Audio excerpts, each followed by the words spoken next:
man. Straight marble. Hold on, let me Are we using a preset for Unreal or like Engine? yeah? What do you mean a preset? Like it's just a As in blank project. If you're trying to make a new project, blank project. I was gonna walk us through that, but oh okay. don't worry about it. Don't worry about it. I'm Just getting ahead of myself. it's okay. I don't. They fixed the compiling shader stuff. I think in like 5.1. So shaders no longer like I don't know what they changed, but I know that the shader compilation isn't there anymore. I think I think they introduced like asynchronous shader compilations. something like I that. think is what you're talking about. Uh, yeah, that is what I'm talking about. Um, I am. 5.2.1 is that That's fine. acceptable? That's fine. Yeah, anything Okay. 5.0 and above is pretty much identical in terms of UI, and that's all I wanted was to make sure that everyone's seeing the same user interface. 5 looks a lot like Unreal Engine 4. It's almost identical, but like very subtly different. So My favorite thing about 5 is the fact that the content drawer is a shortcut. that's funny. That's like the first thing that I disabled because I'm so used to 4. that's that's pretty funny. But wait, like a keyboard shortcut? Yeah, I believe it's um like control space or something like that. No way. It actually is. Wait, that's crazy. I just I just always work with the content drawer open. That's awesome. Yeah. I didn't know. I did not know. That's great. I'm gonna keep doing things my way with the drawer open, but that's actually really great. It's always nice to have more 3D viewport in Does your face. does Unreal use C sharp? Unreal I think Engine it's uses C++, but today we're not going to focus on. That's interesting. I had Yeah, to download .NET, which .NET I know is a C sharp thing. this is true. Unreal Engine behind the scenes can use multiple like it has multiple points at which you can kind of talk I to. know that like Unreal uses .NET as like a build tool.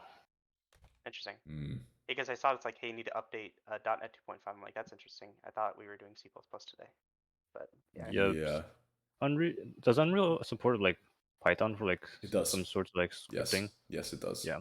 Yeah, is that what .NET would be used for, William? Yeah, it's like build pipeline stuff. I saw it when I was doing like the build automation for Super Florida Man a few years Oh, ago. yeah. My God, yeah, GitHub Actions, dude. Wow. Wow, you just gave me flashbacks. Oh, Super Florida Man, gone are the days.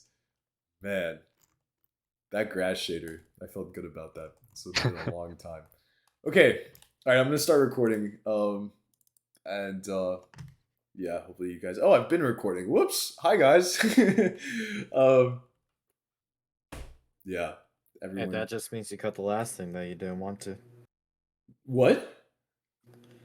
You said earlier that you wanted to record for something like with the constraints. Oh no, I did. No, I wasn't recording that. I just started recording like Oh, 2 minutes ago. Apparently, I just didn't realize that I did. Okay. Oh god. So Unreal Engine. Um, I do have a PowerPoint. The PowerPoint's not like in a beautiful state, so I'm gonna avoid using it beyond just yeah. There's really not much that I want to say on the PowerPoint that is important. I'm just going to get straight into Unreal Engine, and we're going to, I think, work together to make. We'll make a very simple like flying game. I think that's a good idea. A flying game, and maybe bonus point will have like checkpoints in the air that you have to fly through, and when you fly through enough of them, you get like a point every time that you fly through one. How's that sound? Does that sound good, guys? Sound like a plan? Sounds like a plan to me. I think that's a very good start for Unreal Engine. Okay. All right. So I do want everyone to boot up Unreal Engine. And I will walk through the process with you. it starts, obviously you have the Epic Games launcher. Hopefully most of you guys downloaded it, but some of you might not have booted it until now.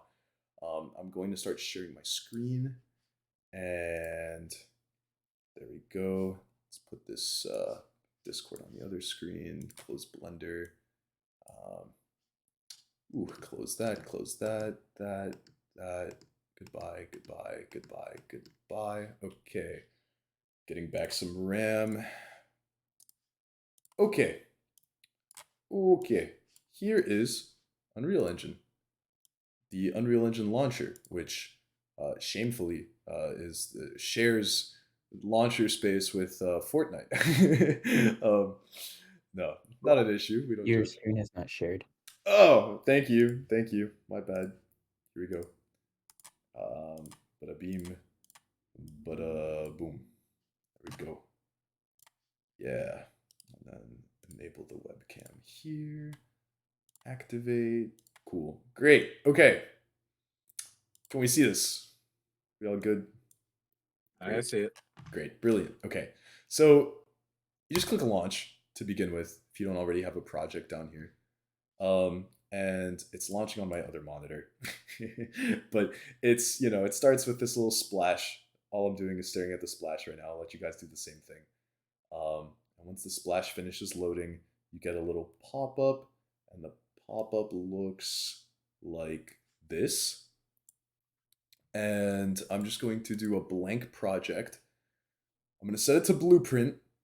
Setting it to C++ just changes like the default starter like files. It doesn't make a big difference. Blueprint C++. I have a question.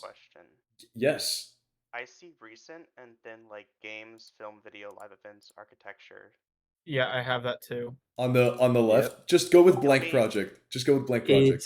It's not under there. games blank project. Oh, I see. Yeah. Oh, is it? Okay. Okay. You guys, so here's why. Let me explain that difference in case anyone wants to, I don't want to leave anything unexplained, especially with Unreal here.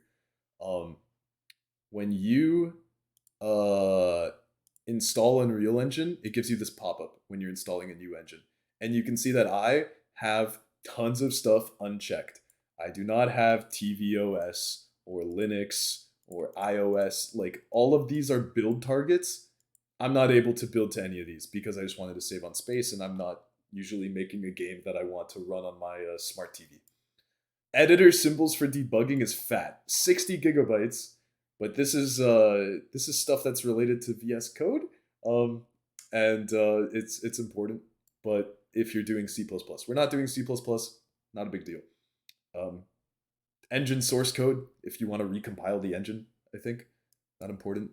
Templates and feature packs, you guys probably had these checked. I think they're checked by default. I unchecked them, and all I downloaded was like the core Unreal Engine. No big deal. But that's why you guys have more options here than I don't. Also, if you're not running on a computer that has a meaty graphics card, change this to scalable so that the default settings aren't as caked up as they are usually. A lot of people complain that Unreal Engine is extremely overpowered and graphically intensive, and that their laptop can barely run it. That's probably because of this. If you just set this to scalable, the default settings will not be max. But by default, the settings are on maximum. I think that's Can I the just main. do this anyway? What? I mean, can I just do this anyway? I mean, Set it to I don't maximum? want this to slow down. I won't stop you. No, I mean, like, just set it to scalable. That's what I'm asking. Set it to scalable. That's what I'm telling you to do. Yeah, absolutely. I also have 2 questions. Go ahead. So I have starter content checked. I think Yep. it's because I have it downloaded. Should I uncheck it for like polarity with you? Or can I just keep No, it checked? doesn't matter. If you click on blank project, we're about to start on the same project, so it's not a big deal. Don't worry about No, but that. you see that the grayed out checkbox you have above ray tracing? That's Oh, yeah, I would keep that unchecked. Okay. And also, yeah. so we're doing Blueprint or C++? We're doing Blueprint today. Okay. And I want to, for those of you that were hoping to write some code today, I'm sorry. I tried to several times in the announcement in the event. I wrote that we're doing Blueprint. If we were doing C++, you guys would have had to install the editor symbols for debugging, 1. Number 2, Unreal Engine is such a big engine that there's like actual RAM and CPU requirements tied to it. Like if you try to code in Unreal Engine, VS Code struggles to index it. Not VS Code, Visual Studio. You can't use VS Code on Unreal Engine and expect code auto-completion to work. Visual Studio will work, but it's actually a better experience developing in Unreal or in Unity with Visual Studio because it's a smaller engine and Visual Studio indexes it and auto-completes things more effectively. So there's actually like an ecosystem of plugins. There's literally like a $100 plugin for Visual Studio called, God, I don't remember what it's called. I think it's Apple something. I don't know. It starts with an A. And it accelerates Visual Studio specifically for Unreal Engine. Like it adds superior support. Now, that plugin was more necessary before like 2019, but as of the latest versions of Visual Studio, it's pretty performant with Unreal Engine. They managed to optimize it a lot, but it's still kind of slow.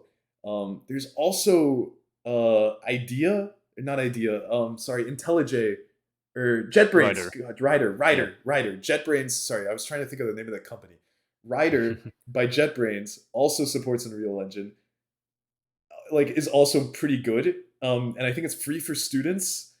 Yeah, anyways, just point is coding in Unreal Engine is a bit of a challenge to get set up with. Once you're set up with it, it's not any harder than Unity, in my opinion. I don't think it is. I have some experience with that, but Blueprint is a very easy experience and it's one-to-one programming. It's just a little more visual and unfortunately makes you use your mouse a little bit. But if you get comfortable with some of the hotkeys, I guess it becomes about as fast as writing code. I digress. Name your project something. We'll call it my tutorial world. I don't know. Blueprint. I'll keep ray tracing off. Create. And now we wait for about 10 seconds. And Unreal Engine is spooling up on my other monitor. And it should throw you into a world with some mountains and stuff. Is everyone's performance okay? Is anyone getting like less than 30 frames per second? Is this running for everybody? We chilling? I'm not hearing any screams of agony. Still Alright, waiting my for fan's it to kicked up. load. Your fan's kicked up? That's fair. That's fair. Like as long as I don't hear anyone, running away from their burning computer, we can turn the settings down even further. That might be a good place to start. So you can go to, I'm trying to remember where scalability settings are. I think they're in, oh, great heavens. Where are they? They are in, I think, editor preferences. Let me just double check this for you guys. I'm so sorry. Scalability. It's not in there. I know it's somewhere here. This is like the most basic. Oh, it's up here, right? Oh, that's so funny. Why is it on Epic? I set it to scalable. That's so funny. Okay, guys. So yeah. This little settings gearbox on the top right corner, right here. Engine scalability settings. It's set to Epic. It's set to like medium, and your frame rate and your fans and stuff should kick back up.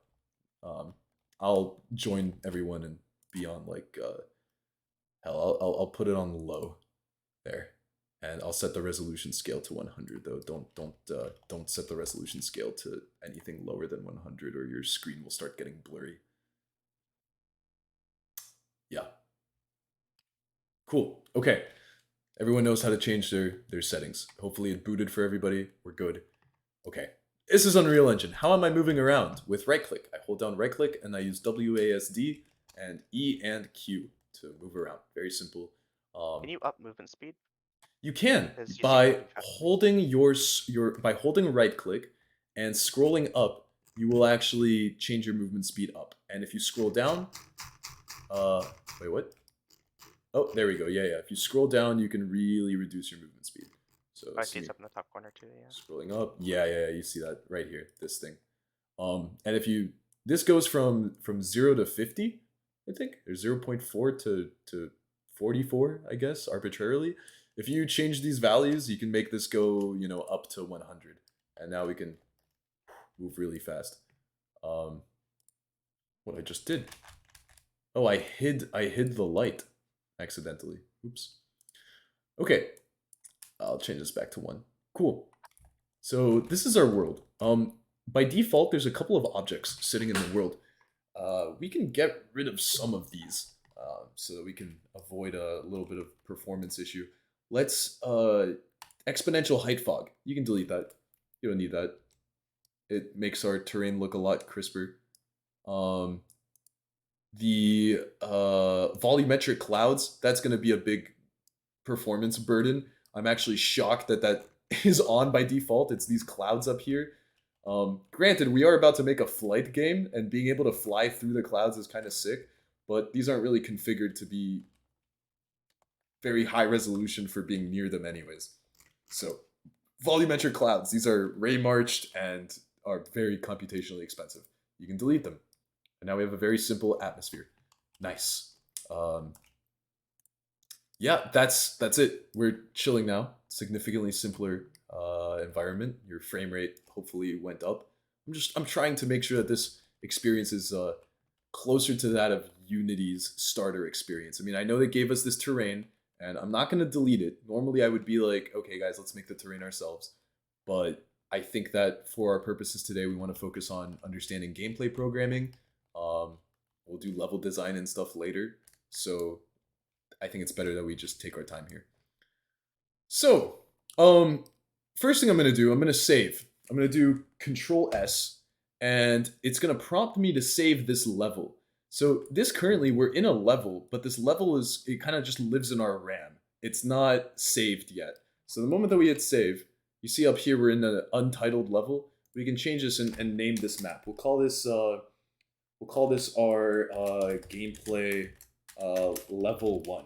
I don't know. That's what I'm going to call it. So Control S, and now, a little bit of lag. There we go. We've got our level in our content browser, the bottom of the screen. If you guys don't have this, I think it's Control Space to toggle it up.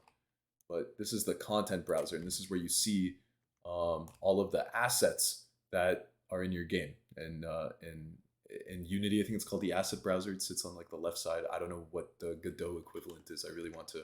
I'll attend an FSU Godot lecture when I get a chance. I'm kind of hyped about that. Yeah, okay. And then this over here is hierarchical LOD instancing. Yeah, we don't really need to worry about that. In fact, I bet we can delete this stuff and nothing should happen. This is all related to the world data layers. I don't think we're able to delete these. Yeah, they're tied to the landscape. This is part of Unreal Engine 5's functionality related to landscapes, and I would change it, but I'm not gonna. I'm sorry, what did you delete? There's a folder called HLOD, and I deleted it, but you don't have to, and don't worry about it. I'm sorry, I shouldn't have said anything, and I shouldn't have deleted it either. It wasn't important. Just habitual. Okay, let's actually hit the play button and let's see what happens. I just want to show you guys what happens when you hit play. Okay, we're now playing the game. Believe it or not. You see our movement speed dramatically reduced when we click into the world. I no longer need to hold a right click to move around. And we can kind of fly around and do all sorts of things. Apparently, it's also preparing the mesh distance fields, as you can see on the bottom right. Distance fields are a feature of Unreal Engine that's been around since Unreal Engine 4, but it's intrinsic to their lighting. It's very necessary for the new lighting system, Lumen, to work. And a lot of other like cool lighting and visual effects are driven by distance fields. So that's what that is, in case you're wondering. Okay, Shift F1 is a very good keybind here. Shift F1 lets you pop out of the game while the game is running and actually do things elsewhere in the engine. It lets you click a pause button up here, which pauses the runtime of the game, but doesn't stop it. It just, pauses it. There's an equivalent in Unity. But I'm not going to assume that you have Unity background. This just pauses the game without completely resetting it. And I slid the outliner out. This is just like the outliner in Blender. You can see that there's a ton of stuff in here. We're going to focus on the yellow things. The yellow things are things that have been spawned in our game that weren't there when we were exploring the environment earlier. You're probably thinking, what are these? These objects are part of the Unreal Engine gameplay framework. what is the gameplay framework? There's some really good documentation on this, but in a few words, it's just the structure that Unreal Engine hopes that you will use to organize the data and rules and structure of your game and the networking of your game. It is a bunch of pre-made classes. Do we all have object-oriented background? Who doesn't have object-oriented background? Don't be like ashamed. People know what object-oriented means. Anyone? Nay, it's okay. I had another question. Sure. I don't think it's supposed to do this, but when I pressed play, my CPU went wild, Uh-huh. and I have a pretty good processor. Uh-huh. Like I have an 8-core, and it went to 100% utilization. Like the Check second I mine. press play. Hmm. Yeah, because I'm about yours right now. I'm like 15-20% utilization on CPU. Let's see But what then for happens some when I reason I press click play. that. Where are we? CPU. Oh. Yeah, I don't. Um. I can screen share real quick. Have you turned down your various settings? That's my first question. Yes. Okay. You deleted the atmospheric effects for the most part, the Yeah. like exponential height fog, the clouds. Cool. And your scalability settings are on low, like mine. Mm-hmm. Okay. Let me screen share my task manager. There's a way to debug this. We can use the CPU profiler. You can see the second I press play. Yeah, let me take a look. I'm sorry. Okay, taking a look. Wow. Yeah, 100%. I think when I press stop, it should 3.6. I wonder if this is like an AMD thing. Yeah. Like, I wonder. It might be. AMD is always weird. This kind of stuff. It shouldn't be, but look, listen. Is your performance okay? Like, do you feel it? Is the 100%? Does that feel bad? Like, is it lagging or No, is it? it's not lagging. Okay. But my fans are real kicking it, and I don't. I see. I don't know bad if for them. it's a AMD thing. I'm also running a AMD processor, and it's running fine for me. Interesting. Well, I'll tell you this, Mike. There's different ways to monitor the performance. There's a CPU profiler, a GPU profiler. All these tools, they do exist. So if I hold on, Unreal CPU profiler command. The CPU profiler in Unreal is stat. Let's see, stat. Scene rendering. Stats? It's one of these. Shadow maps, GPU. There's a command here. You can do a I have stat AMD dump. has what's called Adrenaline. It's like AMD's little monitoring stuff. Stat game will tell you details about your CPU time. So we can, if you just type in stat game to this little console window down here, you get a little console That game. Yeah, stat space game. You should see, is there anything that's eating up 1 billion milliseconds? This is I know we're derailing a little bit, but I'm okay with that because like profiling is an important skill. So for you guys to know that these tools exist, all you just like go online and look up Unreal Engine CPU profiler or GPU profiler or memory profile. That's what I did, and you can see there's so much documentation on all the different things that you can do to profile. There's multiple different profiler tools. There is a profiler window that you can pop up that gives you like really, really deep breakdown of your frame time, CPU, GPU usage, RAM usage, bandwidth, like video memory, etc. But I mean, I'm just curious why this is happening. But in any case, Yeah, I'll figure it out. There's okay. probably something I have incorrect.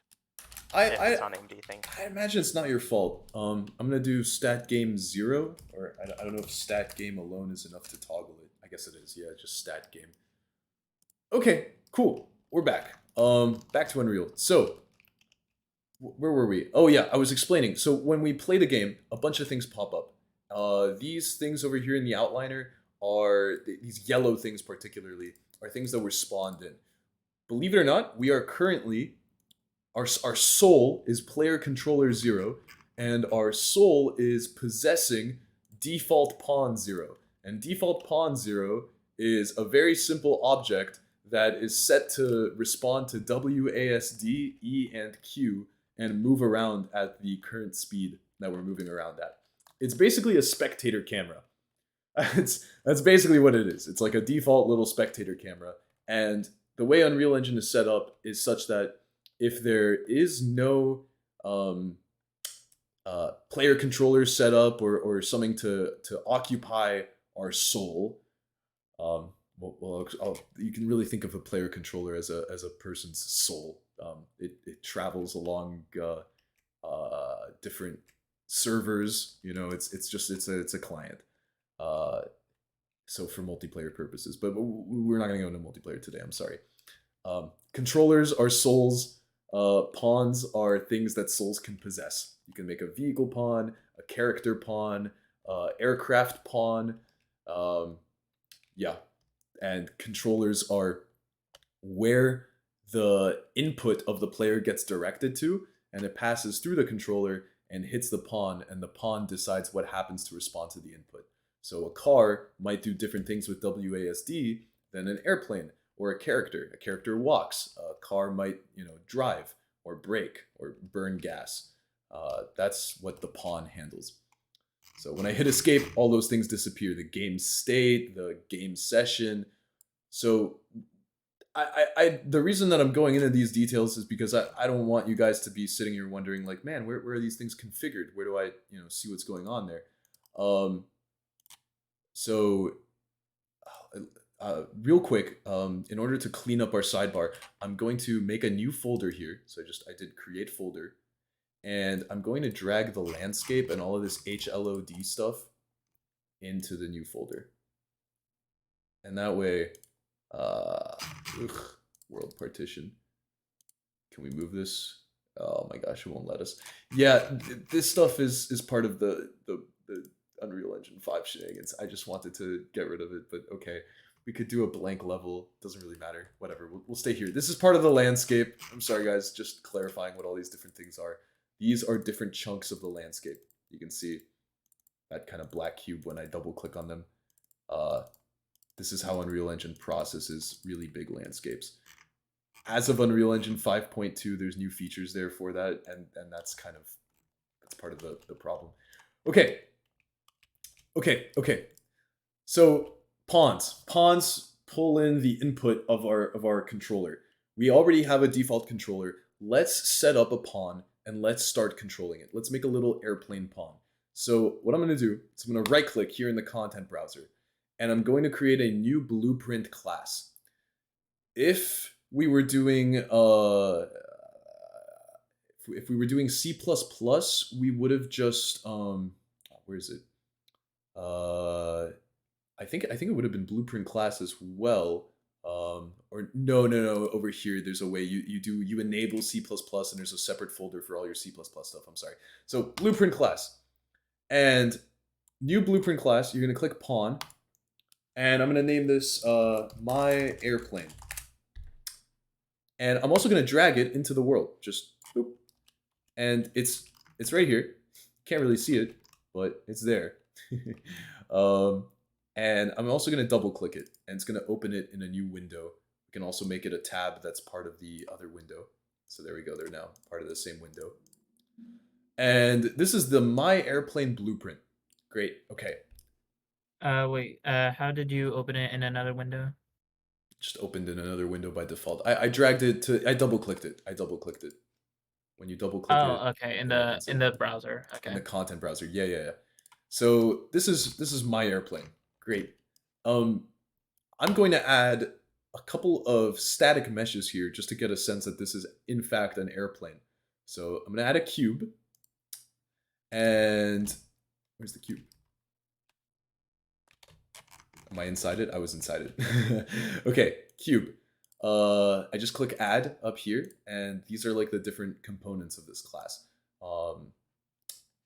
If you guys know object-oriented concepts, this is the has-a inheritance, not the is-a inheritance. My airplane is a pawn. My airplane has a default scene root, which has a cube.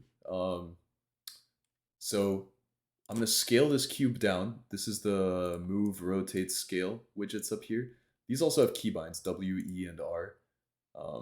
It's kind of weird. It's not like Blender. I'm going to scale this like that. You know, just kind of make an airplane. I'm going to add another cube. Oh, not what I meant to do. Cube. I'm sorry, I didn't see where exactly we spawned in my airplane. I just dragged it into the world. Like that. Right. But where was it grabbed from? The content browser. Just down here. So if this window isn't here for you, hit Control Spacebar and it'll come up. Did you not make one to begin with? So to make one, you right click in the content browser and you do blueprint class. Gotcha. There you go. Okay. Cool.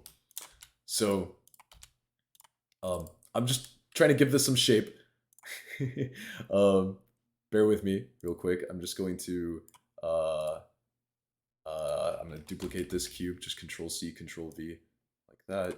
Give it a little tail. And then maybe if we're feeling fancy, I'm just going to Control C, Control V this cube and give it a cockpit, like so. Great, cool. Airplane, yeah. Okay, so this is our plane. Optimally, someone else would make you a 3D model of a plane, someone that maybe attended the first lecture of the day. However, we are not afforded such luxuries. We are simple programmers, incapable of art. All we can do is move cubes around. So 4 cubes together are going to be our plane. Now, here's the thing. We want our plane to respond to user input. So the way that we're going to do this is first we have to let's go to the event graph. Excuse me. Let's go to the event graph. So this tab right here, this event graph, this is essentially the code of the aircraft, of the pawn class that we have just created of my airplane. This is the code. This node represents, think of this as a function. This is just a function that is going to be called whenever event begin play fires off.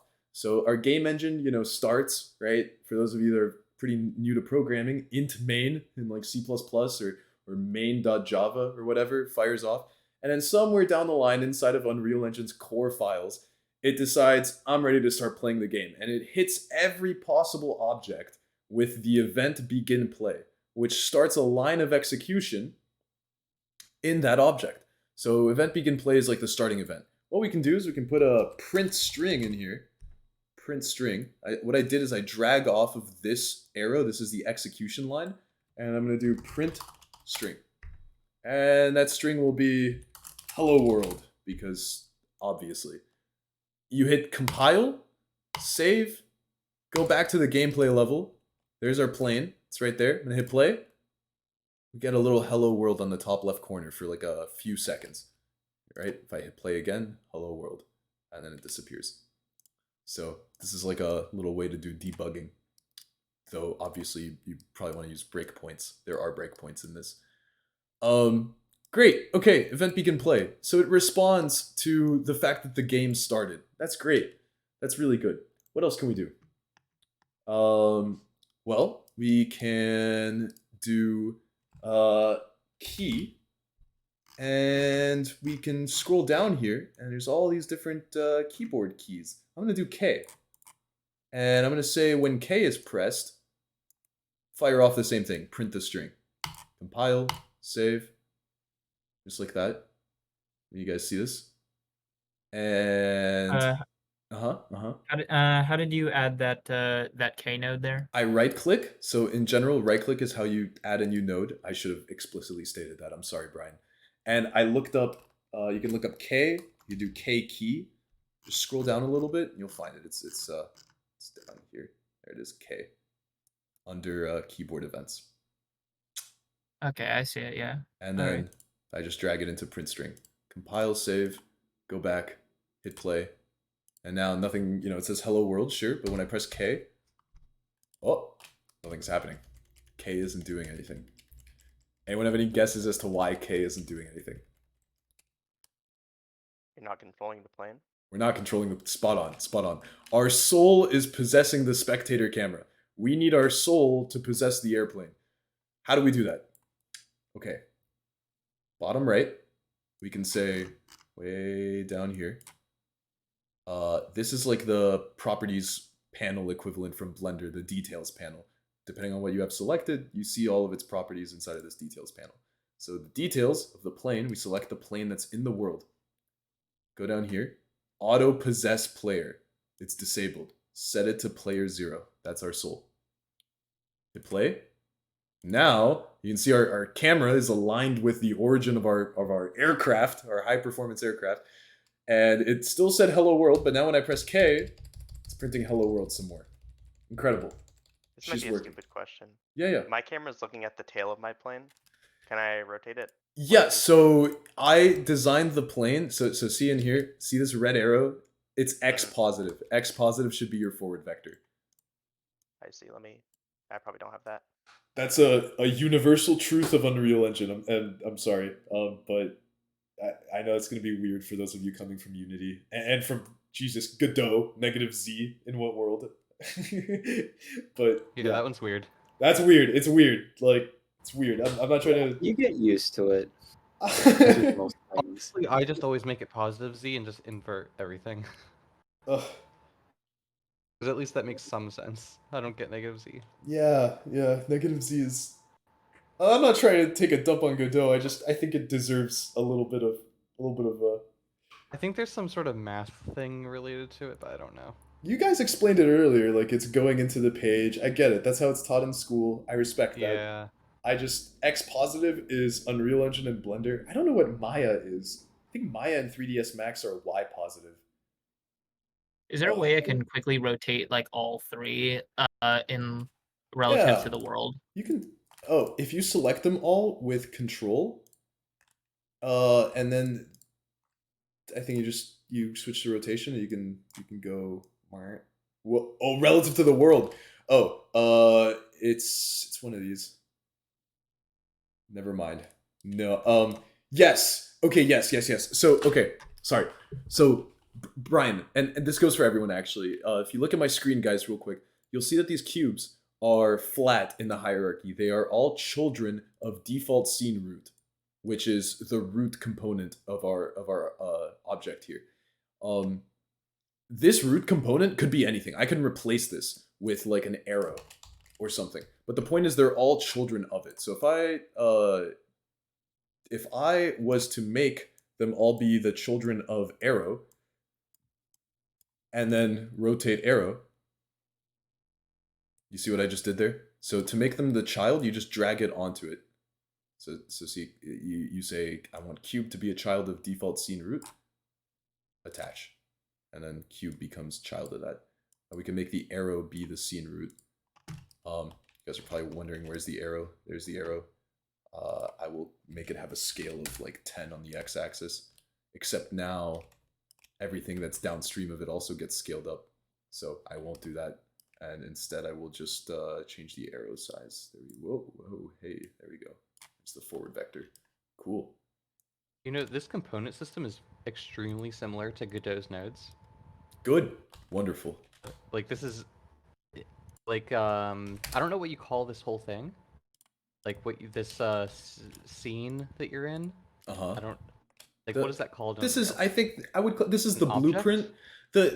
Yeah, this is an okay, so a blueprint is an object in Unreal Engine, like, with respect to how Unreal Engine sees, like, code. This is a class. We're in a class right now. An object would be an instance of a class, right? So this is this is the airplane class. We're editing the airplane class. Yeah, this is extremely similar to, like, a scene in Godot. Gotcha. Yeah. In Unity, they're game objects. So this is like very similar to that. Yeah, yeah. I think every game engine has some functionality for grouping together stuff into an object and then being like, here's the functionality of that object, whether that object is a car Yeah. or a gun or a player. I could be wrong, but I thought in Unity, I haven't used it in a while, but I thought in Unity you would add components to like a single object instead of like I think there's like schematics or Unity has the script stuff. William might be able to contribute there, Okay. but But like the Prez. way that these components are working, where they're like you can have them inherit each other, Uh-huh. like the scale and rotation and stuff. Uh-huh. That is exactly the same. Yeah, so Godot and Unreal are pretty similar in that aspect. In Unity, every single game object is kind of their own thing. So like in Unreal, you can inherit from each other, but like Unity provides the same features through the prefab system, where you can like inherit from different prefabs. So effectively, it's the same, but Unity has everything being its own object. Like So you just put those together. the objects in Unity are like sort of a build your own node. If that makes Yeah. sense. Which sometimes you do want to do in Godot too. Yeah. But this definitely feels closer to what I know of Godot than Unity. So Unity goes for like a more composition-based approach, workflow, and then like Unreal and Godot use like more inheritance. Yeah. Okay. So let's go back to the functionality here. We know that K now responds accordingly. However, we also know that when our airplane possesses us, our camera gets like thrown looking at the cockpit like this. It's kind of weird. We don't like it. Not a problem. Let's fix that. We're going to add a camera component. Camera. And the camera spawns in facing in the positive X direction, as it should. The camera is squeezed down for some reason. Let me fix the... is the arrow scaled? No, it's the camera scaled? Why is it like this? Like, oh god. what did it do to deserve this? Oh, it was scaled down. That's weird. Okay, there we go. Camera's in. The scale doesn't really matter for a camera. Like, it doesn't have any effect. But I'm going to put the camera back here so it's floating behind our airplane. And there is a way to preview what it sees. I don't remember where the button is, but it's somewhere. It doesn't really matter. When we're in our level, we can see what the camera sees on the bottom right. So maybe we can move it back a little more, turn up the field of view to like 120, whatever you want to do. There we go. And now when I hit play, that camera automatically possesses us. And yes, that is a setting. I don't have that preview that you have. You have the when you click the object and it doesn't Never mind. Gotcha. It's whatever object you have selected, it like previews the default camera of that object. There is I know it's like most people. I think one of the more frustrating things about coming into Unreal Engine is a lot of stuff is done for you. And a lot of us are used to doing things from scratch. Like the people that are coming from Godot do things from scratch a lot more. And that's actually a challenge. It's like, that sounds nice, but it's frustrating. You're like, oh my God, this camera automatically possesses me. Why? I want to understand why. So I'm going to do my best to explain that. It's this auto activate checkbox here. Whatever camera is active in Unreal Engine, that's what this means when a camera is active. So if I turned off auto activate, I think that possessing this, yeah, see, it throws our camera back to the origin of the thing, because that's the default behavior. But I'm gonna keep auto activate checked. Anyways, great, we got a camera. The camera works. When I hit play, we are behind the thing. Whoa, there's like a sphere floating in the middle of the airplane.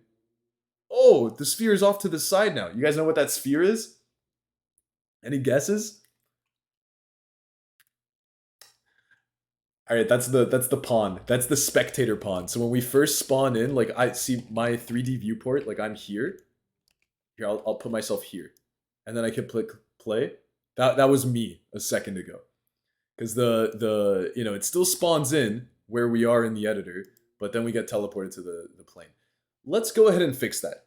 So I'm going to go to edit, and I'm going to go to project settings. It's going to open up a new window. Looks like this. I'm going to make it part of the tabs here. And I'm going to go to maps and modes. It's an editor startup map. I'm going to change that to the level that we just made. That's the level that we're working in. So now, from now on, when we boot back into the game, the engine, it'll load us into this level rather than putting us into an empty like instance of a world that isn't even saved or doesn't exist, like the default landscape world. Also going to make that the default game map. Then I'm going to go into default game mode. So I'm going to change the default pawn class. No, okay, wait, I have to change this. Gotcha. I'm going to create a new game mode, and I'm going to call it my game mode, or my flight game mode. I have a bad habit of naming things with my because I feel like it demonstrates ownership, but I know that's not correct practice in like programming, even for the sake of a tutorial. And the game mode class is the class that contains all of these other details. Details like what's the default UI class to instantiate on the player camera? What is the default player controller class to instantiate for players that start the game? The game state, which is supposed to store high-level data, things like the score or the position of all the pawns on like a chessboard. You thought I was going somewhere else there, but pawns on a chessboard, not like pawns, but it could be pawns in the Unreal sense. The this might be like in a game like Angry Birds. This might store your score on all the different levels that you've beaten. The player state, that's more specific to the player, and I think this has to do with like networking. We're not going to touch these. We're not going to touch these. All we're going to change is the default pawn class. We're going to change that to be our airplane. There it is, my airplane. Bang. And I don't have to do anything else. It's already saved. It's good. So we go back to the gameplay level. And now, I think if I delete this and I hit play, it still spawns one in. See what happened? It doesn't care about one being in the world anymore. It's just like, this is now how we will spawn as a player. We spawn with the controller that was set here, the player controller class, and we spawn into the default pawn class of my airplane. So, Unreal Engine gameplay framework. This is how they want you to do things, and believe me, it's best that you kind of follow this this practice.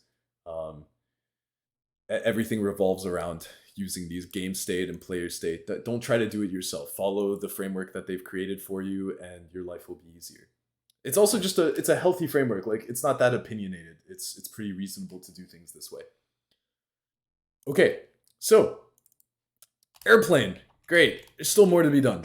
What are we gonna do? Let's this airplane is going to be like our kind of visuals, but behind the scenes we want to have some physics. Now optimally we would have this all be one single static mesh, but we don't have that luxury here.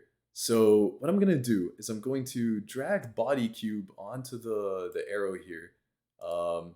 Gonna delete the arrow, and now the oh god. Okay, no, hold on, guys. I'm sorry. Hold on a second. I'm going to, where's the collision? Box collision. Yeah, box collision. I'm gonna make box collision a child of the arrow, and then I'm gonna make everything else sit on top of box collision. And where's it? There it is. Simulate physics. So we want one single object to be like our source of physics for this. So we're getting into how physics work now. We spawned in this collision box here. Oh. And then we can rotate this. And this, I don't know why everything got rotated. That's crazy. I'm just gonna Control Z real quick. I'm so sorry, guys. Box collision, please.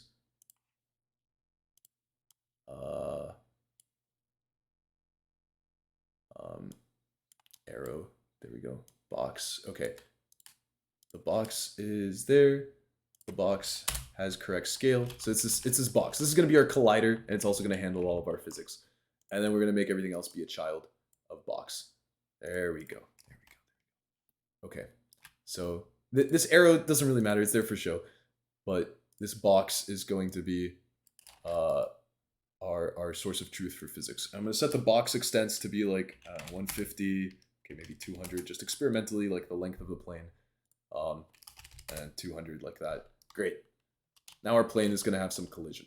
And finally, I'm going to do simulate physics, this little checkbox on the bottom right.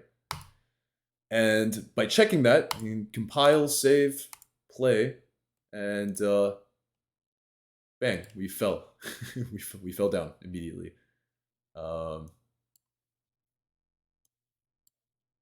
Cool.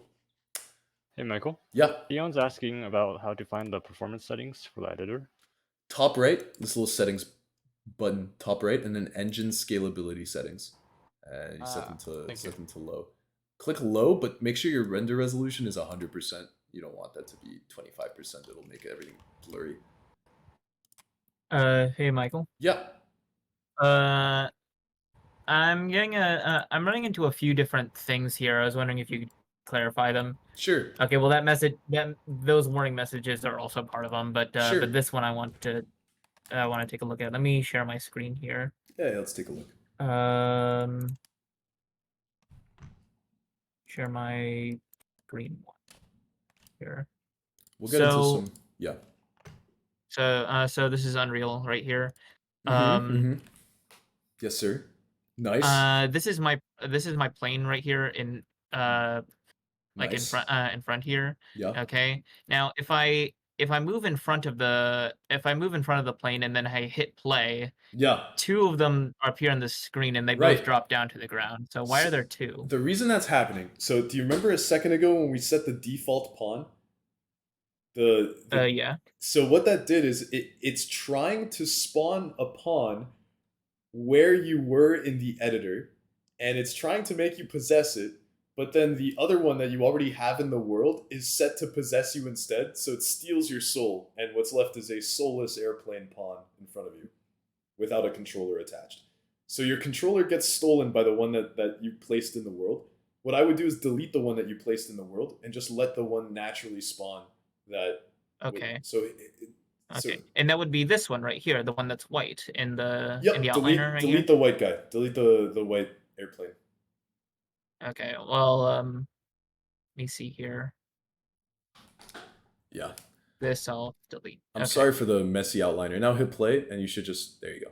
Perfect. Okay, then that works. I also have a question. Yep. So, one, I didn't hear what you did after the box, so I don't know how you actually activate collision on it. I didn't. All I did was I clicked simulate physics. Simulate physics, got it. Simulate physics, yeah. But it's complaining now because of collision settings. Where's collision settings? I'm blind here. Collision. It's complaining about collision enabled. I'm gonna change this to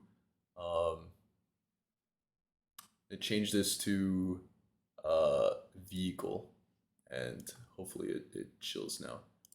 Now we should be able to hit play.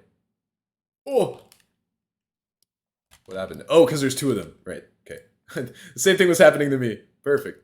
And those warning messages are gone now. So this is part of how collisions work in Unreal Engine. So if I check simulate physics for the collision box, but the collision box being a collision box and its intent being to create collision has the default settings of a collision box, which is query only collisions. And query only means that other things can check if they've run into it, but it does not check if it runs into other things. I think I'm 90% sure that's what that means.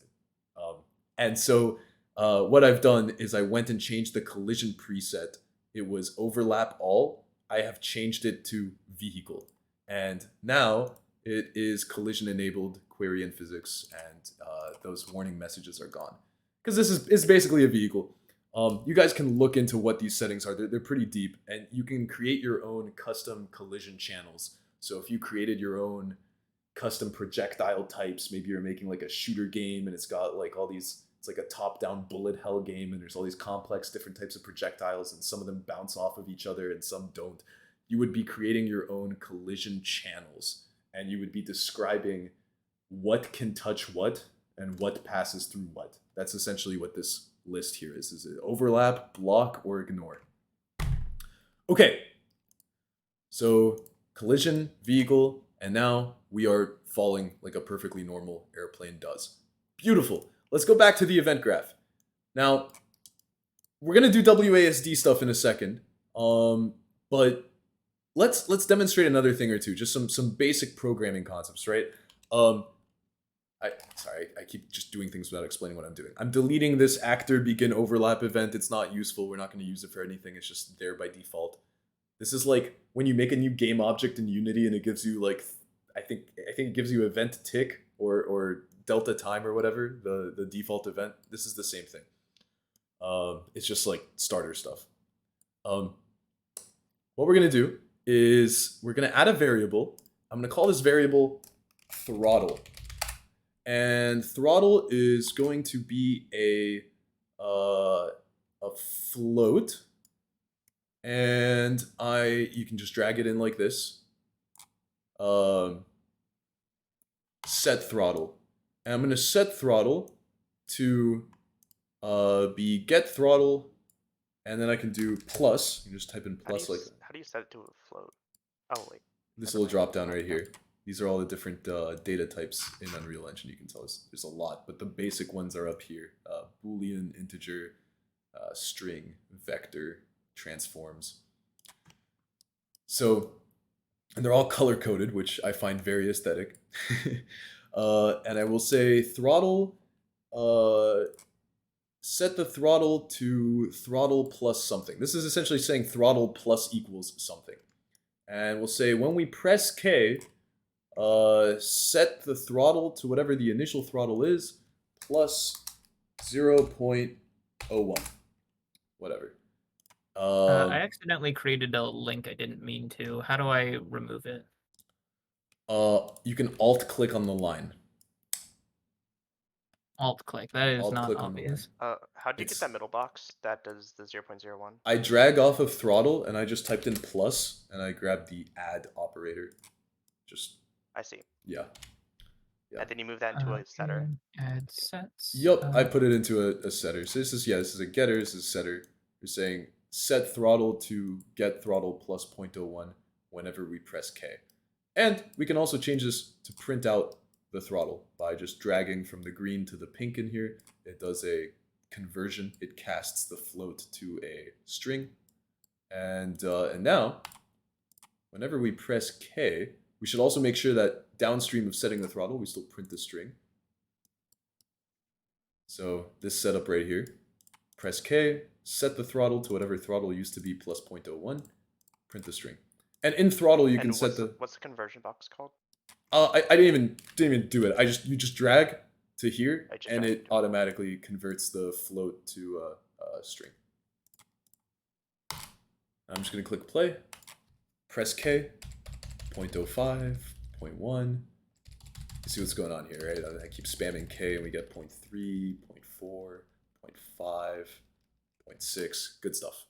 Good stuff. She's working. Let's I'm only getting like 0.0.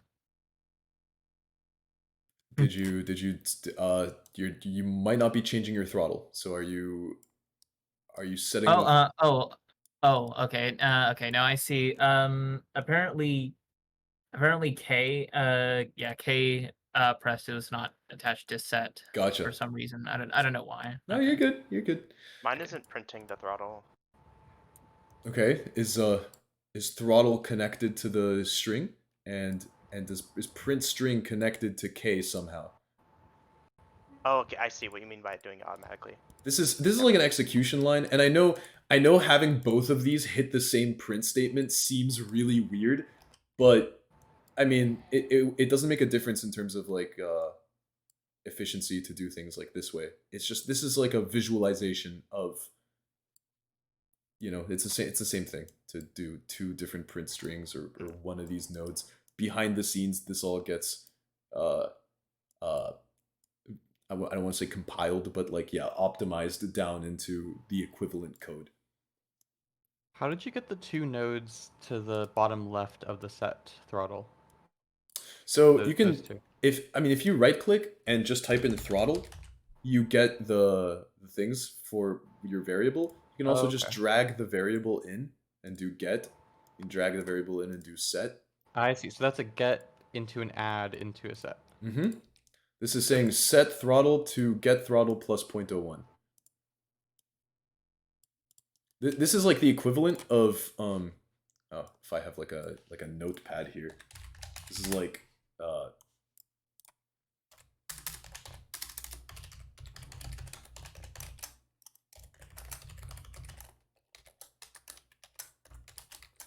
that's what we're doing.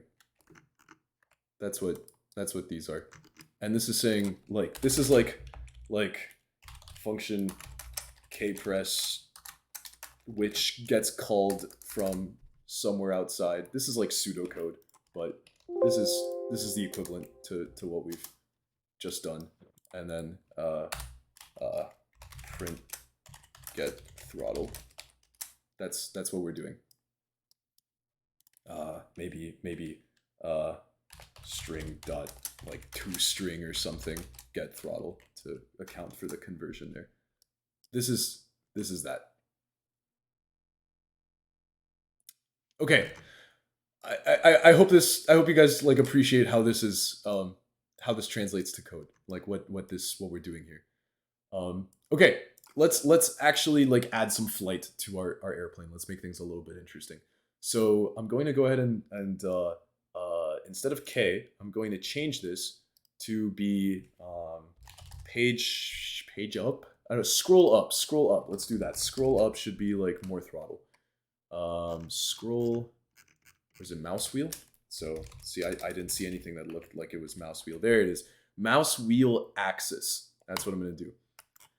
You guys are thinking, why did he not do mouse wheel up? Mouse wheel axis is going to return either 1 or -1, depending on whether I scrolled up or down. And that makes it very easy for us to change, you know, what we do to the throttle. So we can say, we can multiply this float by something because it's going to be either a 1 or a -1 depending on scroll up or down. So we can multiply it by 0.01, plug it into that. And now what we're doing is we're saying add to the throttle 0.01 times if we're scrolling up or scrolling down. And whenever we scroll up or scroll down, print out the throttle as well. Mouse wheel axis. So this is going to fire an event every time that the mouse wheel increments or decrements just a tiny bit. That's true for axis inputs in general.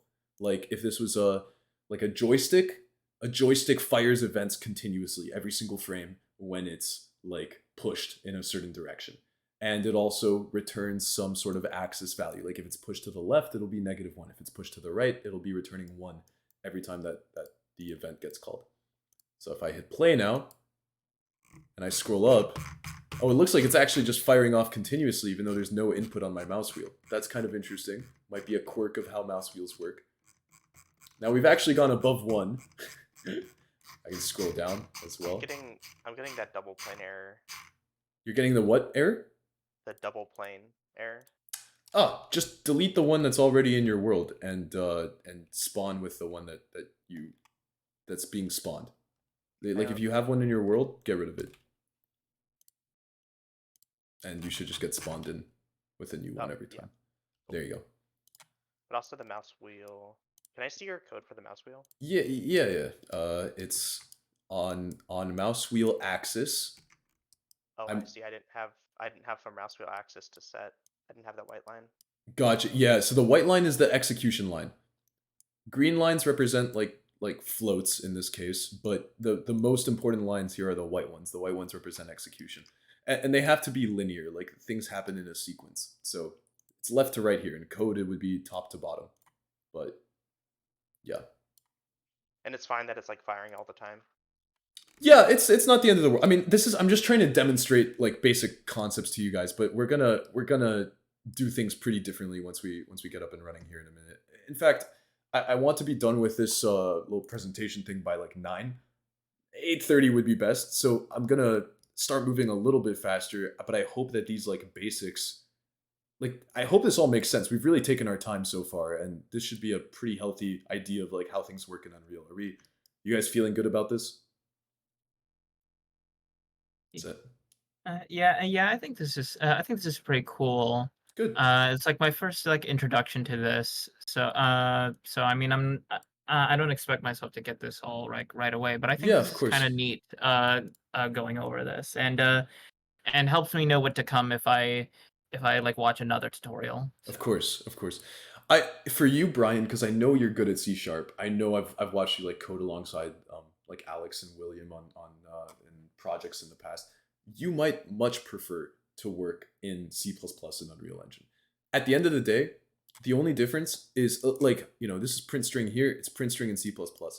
The thing about blueprints is it gives you this beautiful auto completion of the entire Unreal Engine API, right? Unreal Engine has all this functionality to talk to the physics engine to say, add some force, add some thrust, create a damage event.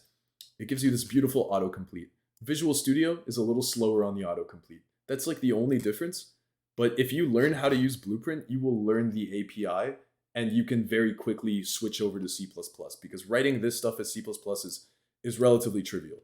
The hard part of learning any engine, guys, for those of you that might not have experience in it, I don't know who in this call doesn't have engine experience, but anyone watching this video, the hard part isn't writing the code. It's not, writing this pseudocode or understanding the flow here.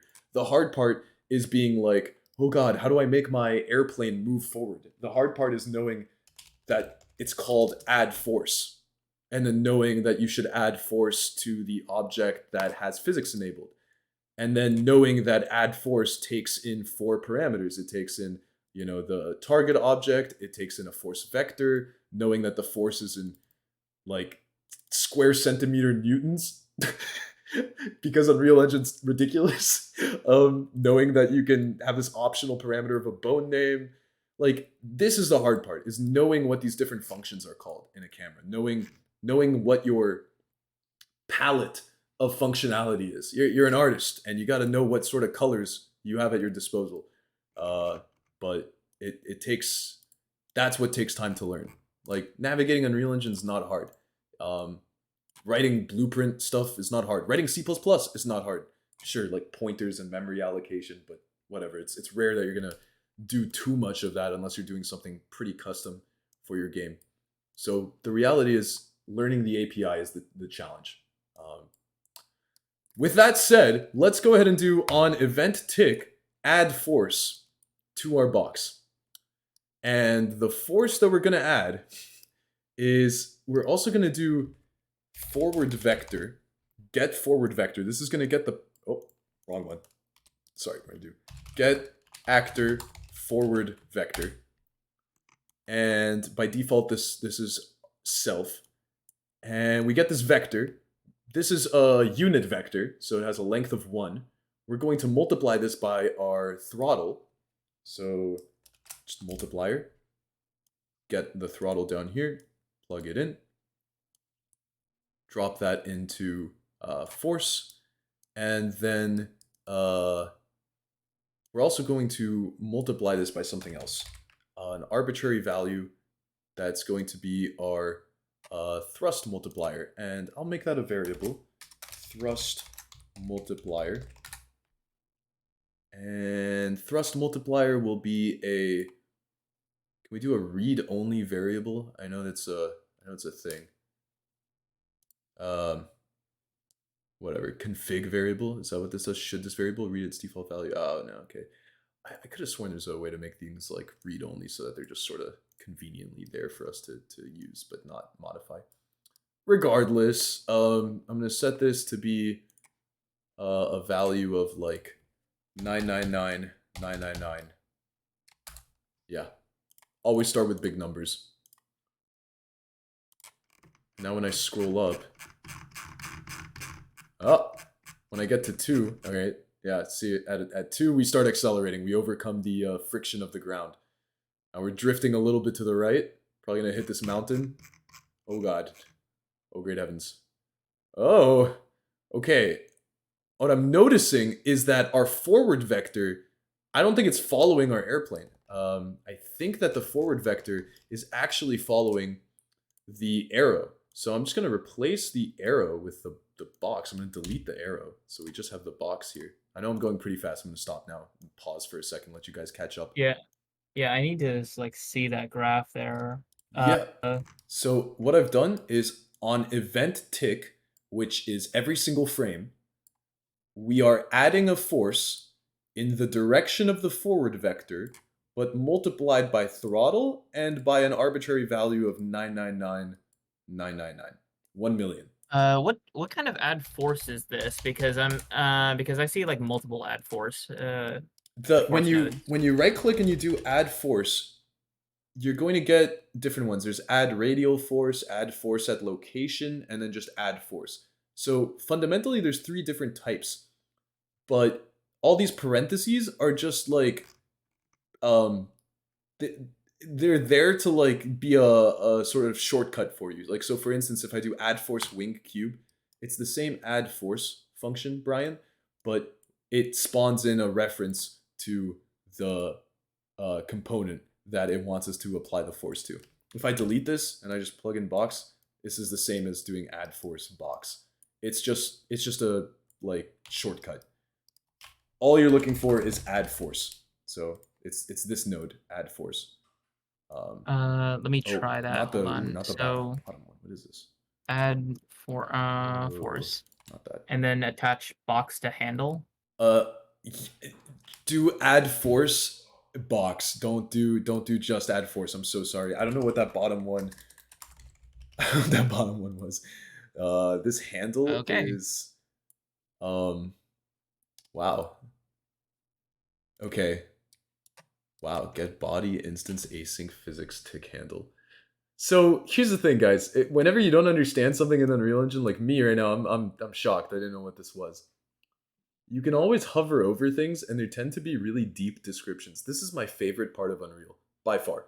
I would switch to Unity very comfortably, or Godot, if it had this built-in documentation at this depth. But there's some really, really nice documentation whenever you hover over something. Like, oftentimes it'll be really deep. Sometimes it'll be exceptionally deep. Get thrust multiplier, and then Where did you set the thrust multiplier?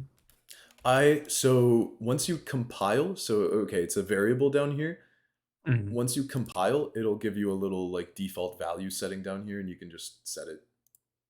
Okay. I recommend a value of like 2 million, just for now. This is because our collision box has a mass of, what is 1.3 thousand kilograms. How much is that? Is that an elephant?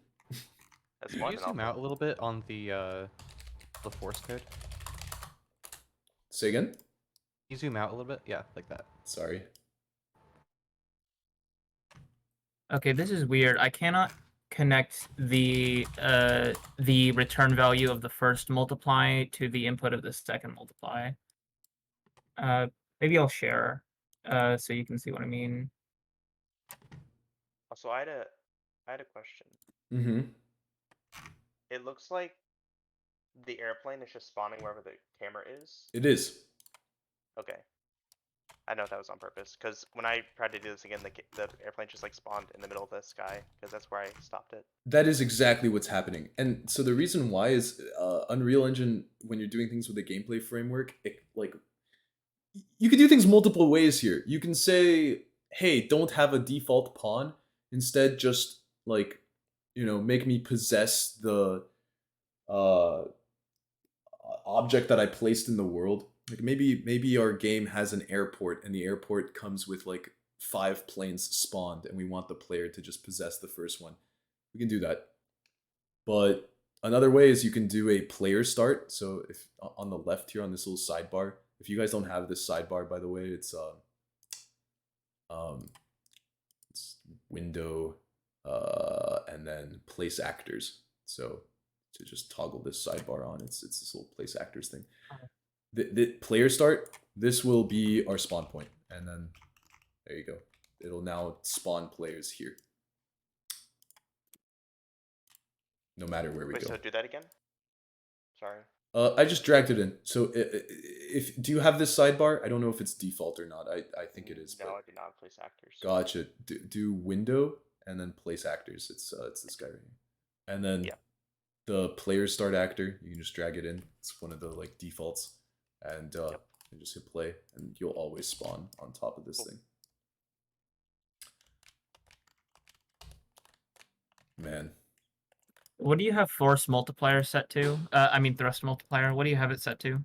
2 million. 1 or 2 million. 2 million. Should work. Yeah. It's 2 so 2 million. Unreal force units. The units of force are centimeter newtons, which is the equivalent to 0.01 newtons. So yeah, 1 centinewton accelerates 1 kilogram of mass by 0.1 meters per second squared. Okay, I'm just spinning in circles. Are you? Okay. Yeah, so I don't think this is correct. Well, let's take a look. There we go. No more drifting. Oh wait. I didn't have the box as my root. Should I do that? I would make the box your root. Yeah, so what's happening there is the forward vector is tied to the root component, and the box wasn't. So the box was getting physics, but the physics were aligned with the root component. So box bumps into something, spins around, doesn't matter. You were still getting pushed in the direction of the arrow, which was invisibly sitting back at the spawn. So yeah, just make the whatever has physics, make that your root component, and that'll work. That'll work out for you. Okay. Yeah, but this is weird because at low values it seems to like really rock. So rock. Let me look at your stream. I'm sorry. I'll take a look at okay, I don't know. I Brian's don't know stream. why I'm in the air. It's okay. You spawn wherever your camera is. Back to the plane. Mine I is spawn where the camera is. regardless of. Okay, then let me just go down here, and then play, and then when I increase it, just slightly, it just sort of rocks. Oh my! All right, let's go back to the blueprint. Okay, yeah. Forward vector, throttle, thrust multiplier. You're doing add force at location. You're not doing add force, you're doing add force at location. So what this is doing is it's creating an impulse, but the impulse is not centered on anything in particular. It's I don't know if that's in world space or local space. You can hover over the location. See where it says location? Location? Hover over location. Location to apply force in world space. So this is creating a force on your aircraft, but the force is being generated with like a massive lever arm of torque. And that torque is starting at the 0.000 in world space and going to your plane. That's why that's happening. So just delete this node and replace it with add force. Drag off of the box. So it is context sensitive. So if you just drag off of it and do add force, perfect. Do the top one. Done. Great. And then plug that in just like you had it, and it'll work. Okay. No, event tick. It's not gonna do anything. Right. There you go. Thank you. Yeah. Okay. Now you should be good. Scroll up. Keep scrolling. Keep scrolling. It has to overcome friction. Okay, and nice. We're sliding. Yeah, we're sliding. Ooh, taking flight.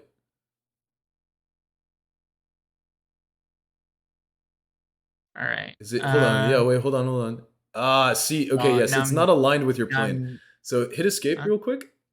Let's see. Okay. What are we adding the force to? Go back to my airplane.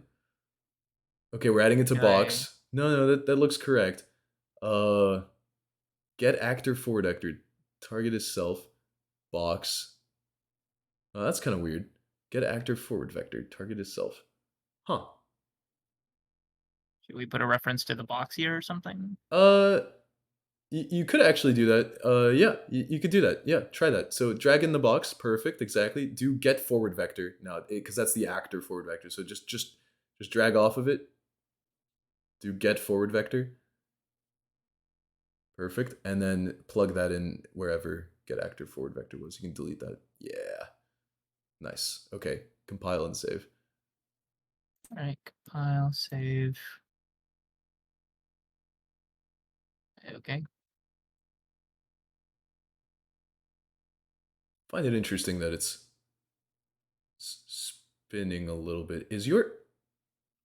I mean, Is- I'm wondering if maybe it's just like What's the positive? Uh, It's wait, hold on. Back to my airplane. I didn't pay attention to what your positive x-axis was. Let's go back. I mean, it's still moving forward. It just slides a bit, but Let's go back. This is strange behavior. I want to understand it. Okay. Let's look at the viewport real quick. Show me the viewport. Okay. Yeah, it's pointed in the positive x direction. That is odd.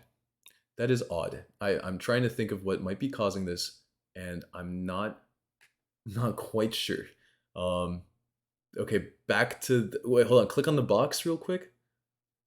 Yeah, you click that. Perfect, and then click try to move it, but don't move it. Just like click the move button. Press W on your keyboard. Okay. Yeah, W doesn't do anything. Oh. Yeah, I don't know why. Oh, interesting. Oh, because it's Actually, the root component. This doesn't work. It's the root okay. component. Yeah. Oh, dude, I'm a little confused by what's going on. Try deleting the arrow. It's just we don't really need it anymore. I don't know.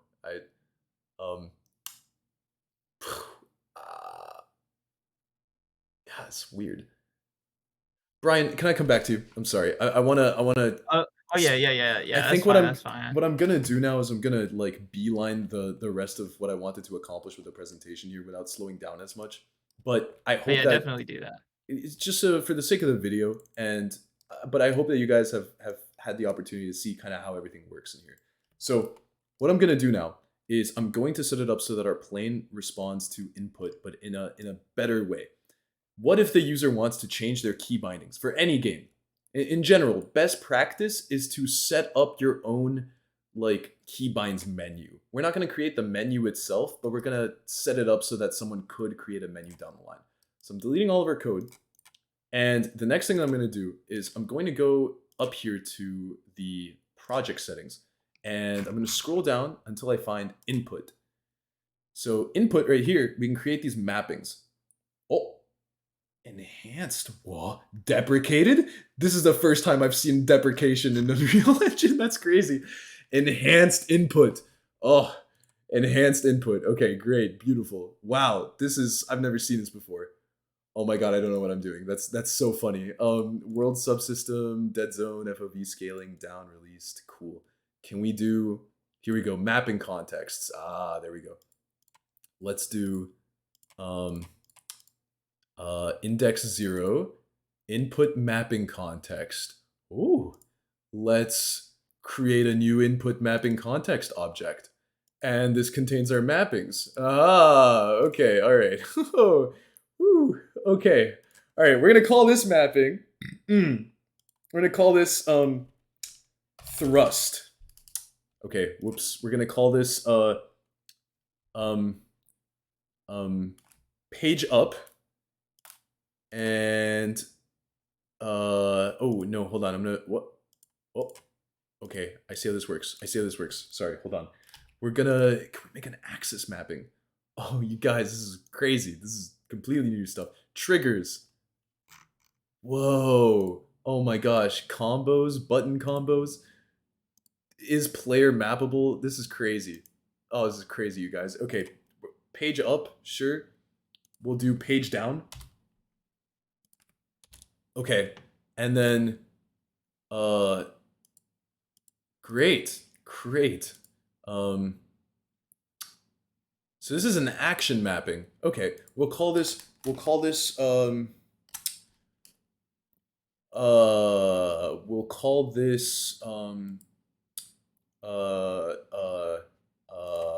we'll do left mouse button. We'll do left mouse button, and we'll call this shoot or boost. Boost. That'll be boost. Great. Validation failed. Great heavens. Oh god. This is crazy.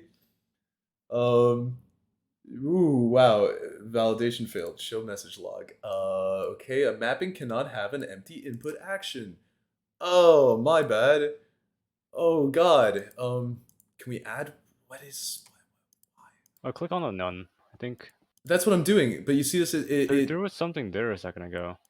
but when I hit plus, normally plus would fill whatever is in the dropdown, but it doesn't. So this looks like Unity, where like you have the action and then the buttons that trigger that action. So you're I thought currently so.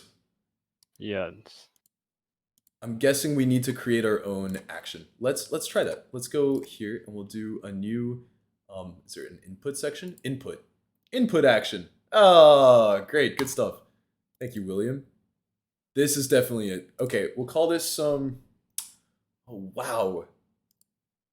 Wow, triggers, value type, axis. There we go. There we go. This is cool.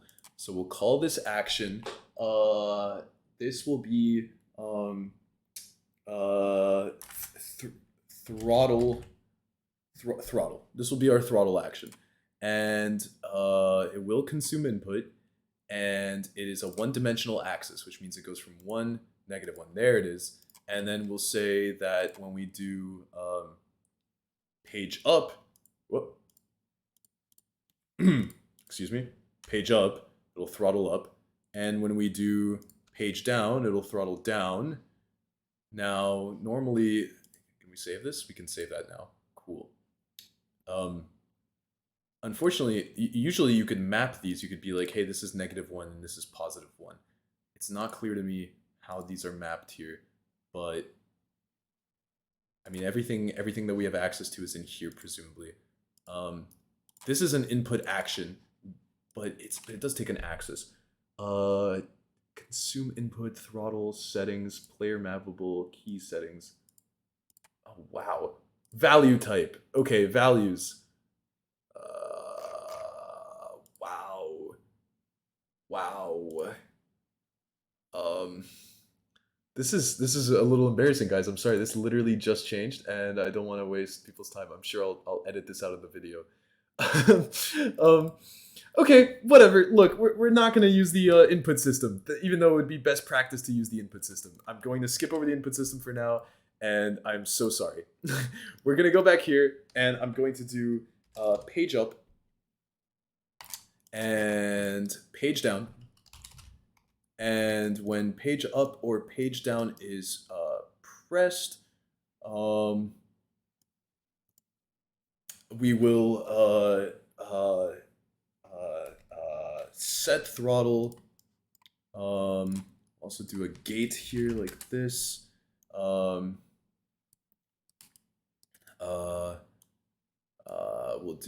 We'll do pressed. We'll open it and enter the open, exit, and delay. Oh god, this is like horrible practice right here. Oh great heavens. Oh wow.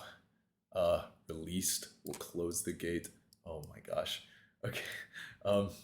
There's a we would do this with axes normally. I'm trying to hold on, guys. I'm just gonna look this up. I'm so sorry. Input axes, Unreal, not in Unreal Engine 4, Unreal 5, enhanced input system. I see they saw what Unity was doing and they were like, oh, we should have an enhanced input system as well. I respect it. I respect it. It's input mapping context. There's no clear way. Wow.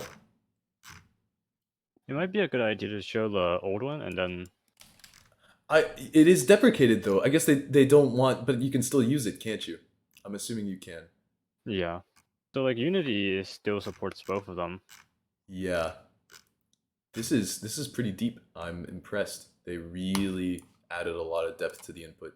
We'll go to project settings and we'll do the old one.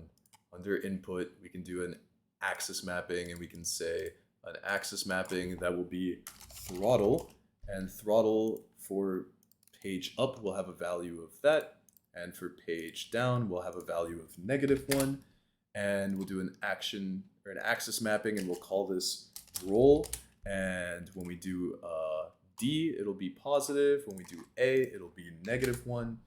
We'll do an axis mapping for pitch, and when we do W, it'll be 1, and when we do S, it'll be -1. Good call, William. I didn't realize that this was still an option. I thought they'd just put that warning there and we're like, don't do it again.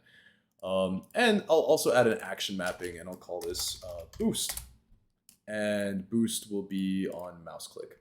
Great. Okay, now back to our airplane. We can access all of those in here. We can look up throttle, and here's the axis event. So whenever page up or page down is held down, this will fire off continuously. And what we can do is simply set throttle to be get throttle plus the axis value times, like, I don't know, 0.1. So that'll go really fast, 0.05. And we can very quickly throttle up or throttle down. Great. Compile, save, that should work. Now we can also do roll. Roll the action mapping, please. It should be up here. There it is, roll. And on roll, we can add torque. And torque in radians, why not, to our box. And the torque is going to be around a vector, right? So the vector here for roll is going to be the forward vector. So get forward vector of our, not of a rotator, get forward vector of, sorry, get actor forward vector, gets the forward vector of the entire actor object, get forward vector. We're going to multiply this by the axis, and then we're also going to multiply it by an arbitrary value, in this case of literal, please float. Okay, hold on. Literal float, there we go, of 1 million. And what we should see is some force here. Okay, not responding. Let's crank up the value. Few more zeros, never hurt anybody. Everything is in very small values. Oh, she's not responding. What we can do to debug this is we can print real quick, and we can print that torque value out.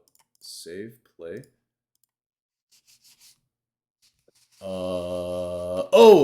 Oh god, guys, I was moving my mouse around instead of pressing A and D. There we go. Okay, few less zeros. And you know what? I'm going to go back to the project settings, and for roll, I'm actually going to make it mouse X. Yeah, mouse X. And just like that should be enough. And now when I hit play, yup, with my mouse, I can roll our plane. It's not rolling in the right direction, so I'm just going to add a negative value on here. Then I'm going to pretty much copy paste this stuff. But I'm gonna do pitch instead. So here's pitch. There's our pitch axis, and I'm going to plug it in like that. Pitch happens around the right vector, so get actor right vector. So this is going to be rolling us up and down. And let's see if this works. Play. Oh, she's trying. It's not quite enough to overcome the forces. Oh, I did the same thing. I didn't do W or S.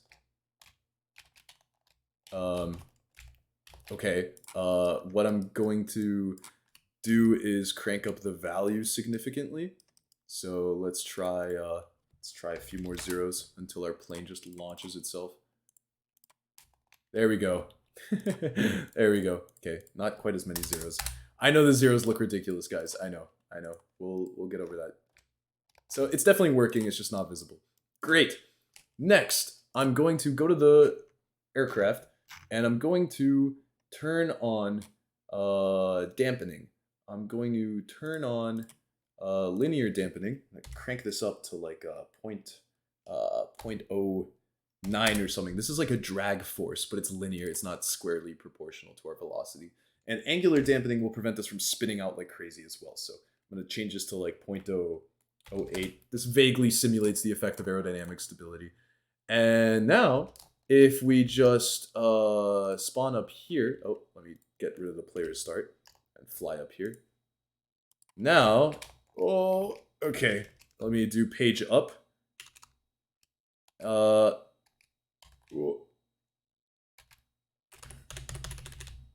Okay.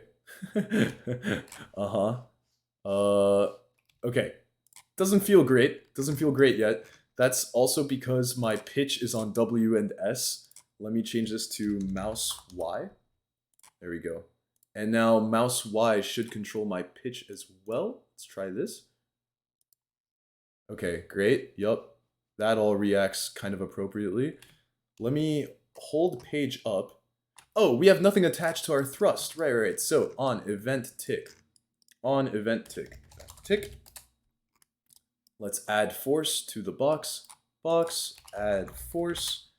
Force is going to be in the direction of get forward vector. Well, I did the same thing again. Get actor forward vector. With a reference to self. That's going to be the force on tick. The force is going to be throttle times thrust multiplier. And then we're going to do times, and we're going to multiply the vector in. Bang, compile, save, play. Whoa, we're under the world. Do we have something adjusting thrust? We do. When we input axis throttle, let's also go ahead and print out thrust. And I'm going to print it out for a duration of 0. So it should just appear on the screen for like the frame that it's being fired. Yup, there we go. Cool. All right, we've got a plane. She flies. We are actually. Oh, great. Oh god. Okay, hold on. Stability. I am controlling this, guys. I'm just a bad pilot. I swear it's a very accurate flight simulator. Okay. So clearly our thrust is a little bit overpowered. We really quickly started moving forward. So what I'm going to do is I'm going to clamp the throttle. I'm going to say throttle can never exceed a value of 20 arbitrarily.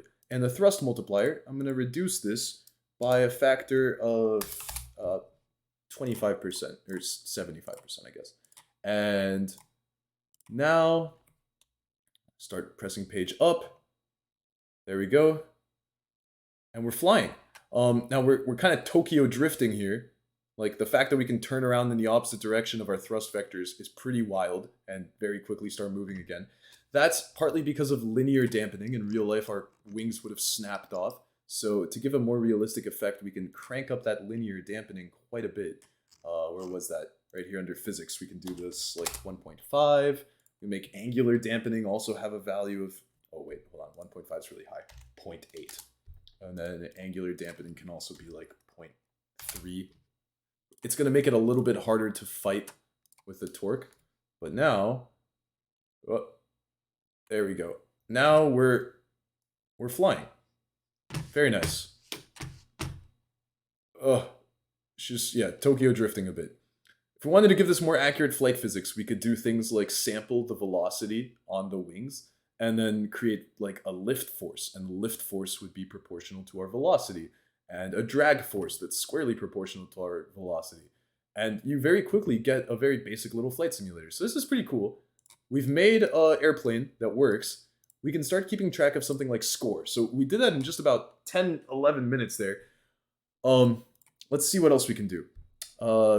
I'm noticing that my roll is a bit overpowered compared to my pitch. I'm going to turn both of those down just for my own comfort real quick. Or my pitch is overpowered compared to my roll. Drop a 0. And I'm going to do something that's going to make this effect much better. I'm going to add a component called a spring arm. The spring arm is a pre-made class, and what it does is whatever its parented to, it projects its like velocity onto the camera. It checks for collision at the end of it. So here's the spring arm. You can see the spring arm is it's this like red line, and this red line is like it's just checking for collision along this line. So if our character, say we had a third person character and he walked backwards into our wall, the camera would get pushed into him because the camera that was floating behind him would check for collision with the wall. This spring arm just checks for collision at the end. It's like a probe, and it moves the camera accordingly. It also adds some physics effects. Physics effects such as, there we go. There's the camera. Camera's now parented to the spring arm. It adds physics effects like a delay on acceleration or deceleration, so the camera will lag behind, and it really creates the sensation that you're actually flying. We can make the spring arm a little bit longer. Let's see how long we have to make it to be able to see. Oh yeah, we don't have a instance in our world anymore. Anyways, let me just make it a bit longer. Like, well, it's a little too long. Oh god. That feels about right. Something like that. And then we can go down here and do enable camera lag, enable camera rotation lag, and compile and save. And now, oh yeah. Now we can really kind of feel the acceleration. It feels better. It feels better. Something that would also sell this effect more would be if we had like trailers, like particles coming off of the wingtips, little wingtip vortices, like little white lines that smoke behind our airplane. Could do something like that. But yeah, I mean, this game right now, if we wanted to export this from Unreal Engine, it would be a matter of going up here and doing file. It's a build, build, and no, not build, hold on. File, export? There's a thing. Wow, I've forgotten where the button is. I think it's just different in Unreal Engine 5. I think it was it's usually like package project tools. It's somewhere in here. Package project. Hold on. Unreal 5 package project. Packaging projects before an Unreal project. Blah blah blah blah blah. Apps and modes.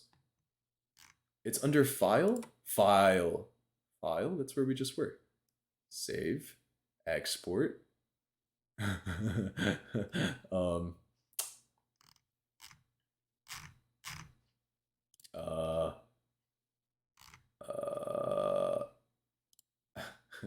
Export. It's under export. That's crazy. Export.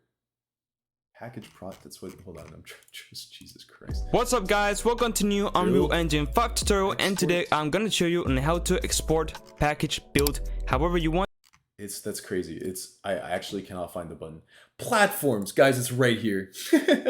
Platforms, and then over here you would do like Windows and package project, and literally just point it to a directory. I can point it to my desktop, select folder, and now we're packaging the project, and it's going to be built into like a quick 300 megabyte file for people to run on their computers.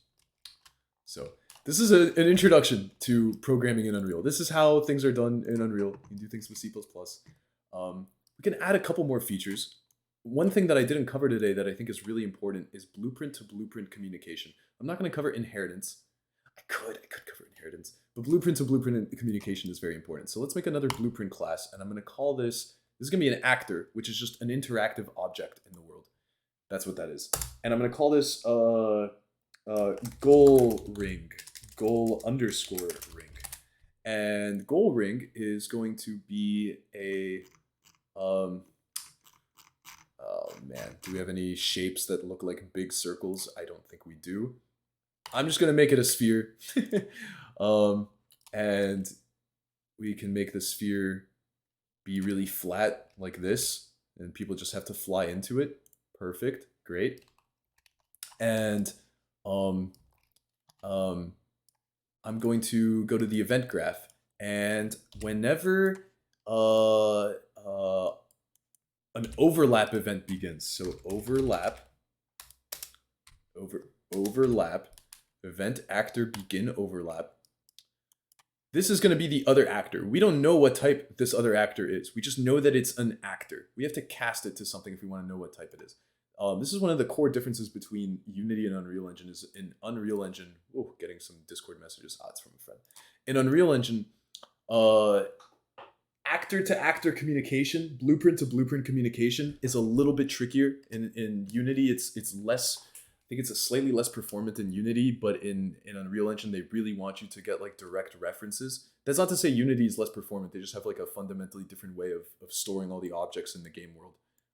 I don't remember what exactly it is, but anyways, other actor. We don't know what the other actor is. We can say, is actor cast to, and what this is saying is we're presuming that the other actor is of a certain type. We can cast it to airplane, and if the cast fails, we'll print something. We'll say, frick, man, that ain't right. And if it is the airplane, we can call an event on the airplane. We can say, here, let's make a custom event. Custom event. We can call this event, I hit a reward ring. And we can print a string that says, woo, and we can make that woo stick around for a little bit, make it a different color maybe, make it pink, make it have a duration of 5 seconds. Compile, save. Here's our goal ring. If it is an airplane, we will hit, what did I call the event? I hit a reward ring. There we go. So we're gonna call I hit a reward ring. So if an actor overlaps our sphere and we cast it to an airplane successfully, we're going to call the custom event on the airplane called I hit a reward ring. Great. One more thing, gotta make sure that this generates overlap events. So simulate hit events, yes. Collision presets, overlap, overlap all. There we go. Compile, save, go back, minimize this, drop one of these guys in the world. Guess right there, that's fine. Maybe make him a little bit bigger. Because we're not very good pilots, guys. We are not very good pilots. Play the game. Accelerate. More. Our throttle should max out at 20. Oh, it does not. Okay. I did not see it appear, but that's probably because we're printing so much other stuff. I didn't see anything. Let's see. I mean, we should have at the very least gotten like a warning, like, oh no, it didn't, didn't do anything.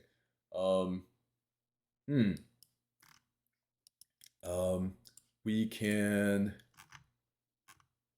It's possible that this doesn't have collision. It's possible that it's just a static mesh that for whatever reason doesn't have an associated like collision structure. We don't have to simulate physics. We just have to simulate hit events. It's not related to the physics. We'll do some more tests. We'll do some more tests in a second. It might have to do with the fact that we scaled it up as well. So maybe if we make this the scene root, and then we let's get rid of these disgusting print statements over here that are spamming out the torques and the throttle value. And also throttle was supposed to cap out at 20 value range, 0 to 20. Granted, this might not be enforced. The range of values outside of this will be clamped. Interesting. Compile, save. That might have to do strictly with instantiation. Like when we first instantiate an airplane, it might be in the constructor that gets clamped and nowhere else. All right. Oh, where is it? There you are. Oh God. Okay. Oh God. Okay. Hold on. We're gonna line this up. Go away. Okay. Okay, yeah, we're not very good pilots. Where is the goal ring? There it is. Bigger. bigger play. Okay. Flying much more slowly now. Flying maybe a little too slowly. Accelerate. We don't have any yaw control on this, so it's a little bit difficult. Here we go. Yeah! Woo! Nice. Great. So that event was called on our airplane. So our airplane got the woo because we hit the goal ring.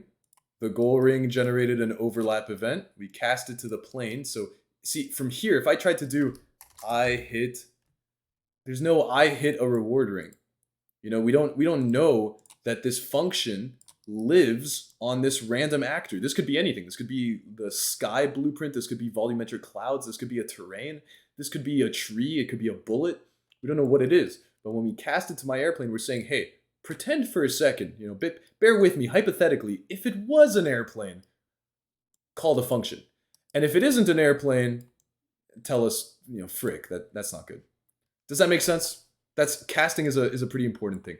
There's other ways to do this as well. You could do event dispatchers, which pump out events to the entire like engine. These things scream out like, whoa, you know, something happened. And then you can listen in on that event everywhere else without needing to do this casting. I wasn't going to go over that right now, but these are very important and key to the structure of Unreal Engine using event dispatchers. So yeah, we're just about out of time.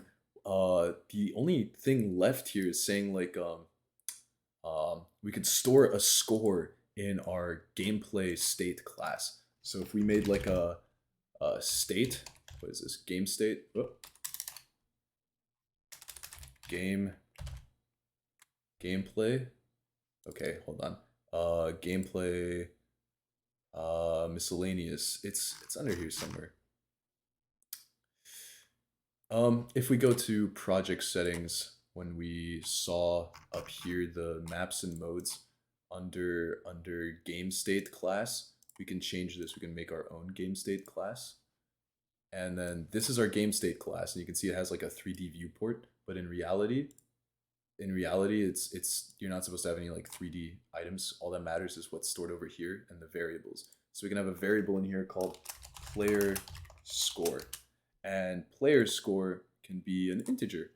And we can also make it, I think it's public. Yup, there we go. Public, compile, save. And then what we can do now is we can do, whenever we hit a goal ring, instead of talking to the airplane, which, you know, can continue doing, we can instead say game state, hold on, game state. We do get game state, and we can do set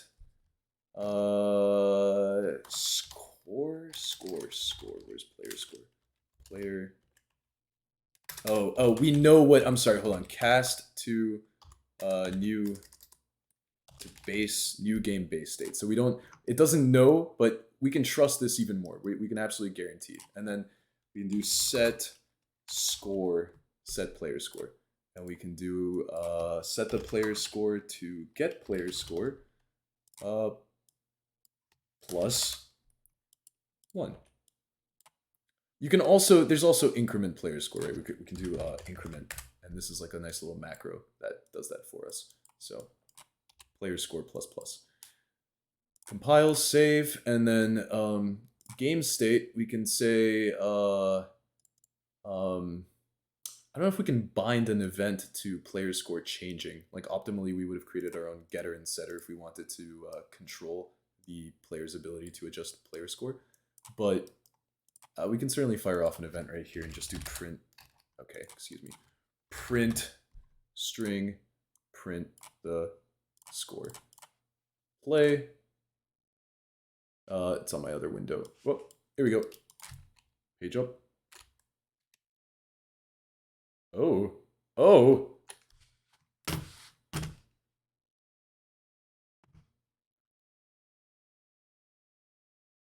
Ah, 1. On the top left, it says 1. I don't know if you guys can see that, but it says 1. If I bump into this thing again, 2. Ah, there we go. We're kind of struggling with acceleration. I'm actually having the exact bug that Brian was experiencing earlier, where our acceleration seems to be going exclusively... Oh. No, actually, we're fine. We're fine. I was just panic spinning my mouse way too much. We're good. Yeah, we're fine. We're accelerating in the direction that we're facing. But yeah, that's there we go. Flying game. Pretty cool. Unreal Engine. I'm done. I'm now actually done. That went so long. I'm sorry, you guys. Comms. A more advanced topic to research after the presentation is why Michael needs to use values like -2 million. Yeah, we're Newton's nice. Thank you. Yeah. Delta time normalization. Good stuff, William. Good stuff. This is very important. Everything that William just posted is very relevant. Unmute yourselves, you guys. Any thoughts, questions? Are you doing your own thing now? I know Actually, I have to go, but thank you for these talks today. I'm glad. Yeah, that's I'm glad they could be of service. I hope they were insightful.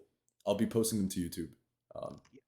And I should be here in 2 Saturdays from now. Cool. Yeah, that would be great. That would be great. I look forward to FSU doing their own tutorial talks. It's gonna be exciting. Yeah, we're starting that this week. That's awesome. Yeah, We had a really weird last week because we had more school canceled than UF did. Did you? Oh. Yeah, we have not gone back to school since they canceled at noon Tuesday. Oh my God. Like we had all of Wednesday, Thursday, Friday. Bro, the next day they were like, "Go." Thursday, Yeah. Get back in there. That's hilarious. FSU Tuesday morning canceled because initially we just had Wednesday. Gotcha. But then they canceled Tuesday morning. They canceled noon to the end of the day. And then Tuesday evening they were just like, you know what, Wednesday, Thursday, Friday too was canceled. Gotcha. So Gotcha. I'm gonna stop the recording unless anyone has any questions that you think would be pertinent to answer. I'd be more than happy to. Thanks for this. I'm gonna leave now. Bye. Yeah. See you, Mike. All right. No comments. I guess no comments. It is now. By the way, I mean, I do. I'd rather speak off the record. So. Oh, okay. So you guys know it is now Dev Hour, which is how you get points and stuff in DevLUp. It's one of the ways to get points. Points don't really, they're just bragging rights, right? It's just motivation to get you to develop. But if you want to use some of the skills that you learned today, whether that's 3D modeling or Unreal Engine, or a combination of the two, make that, if you were here for the 3D modeling lecture, you saw a little glider jet engine thing, make it, put it in Unreal, and then make that into a little flight sim game. You can do that in the span of the next hour. I believe in you. And if you join the Dev Hour voice channel, you'll get a little point. If you have a DevLUp account.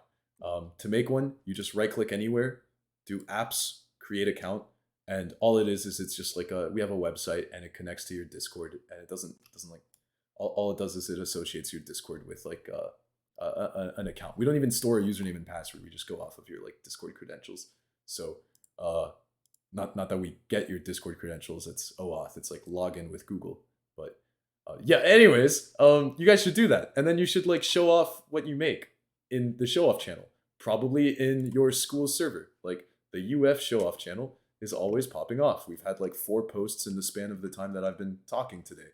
The FSU channel, a little less active, but Alec is usually posting some awesome things, and so is Dion, that's working on your different things. Joshy, people have been active. It's just less art and more code is what I've noticed, which is really awesome. Yeah, it's a lot slower.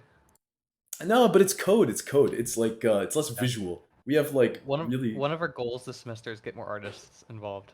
I got you. I would love to see more programmers at UF. I think that would be healthy as well. I'm technically a programmer of UF. It's just I'm not really all that great when it comes to showing off. It's okay. Just every little thing counts. People just post the tiniest things. Some people are today I slightly improved my grass system. the grass now casts shadows. I don't know. I'm serious. It's just the point is that you build a streak and you can stay motivated that way. In fact, if you do /leaderboard, whether here or in your school server, doesn't really matter. I don't think they're organized by. Yeah, it's not. We don't have that. But you can see the leaderboard. Andrew is on a 490-day streak. Terry is on a 148-day streak. Other Andrew, 255 days, and William with his large amount of points. Yeah, this is you get bragging rights. It's kind of cool. But yeah, okay. I'm gonna stop the recording. No one asked any questions. Yeah.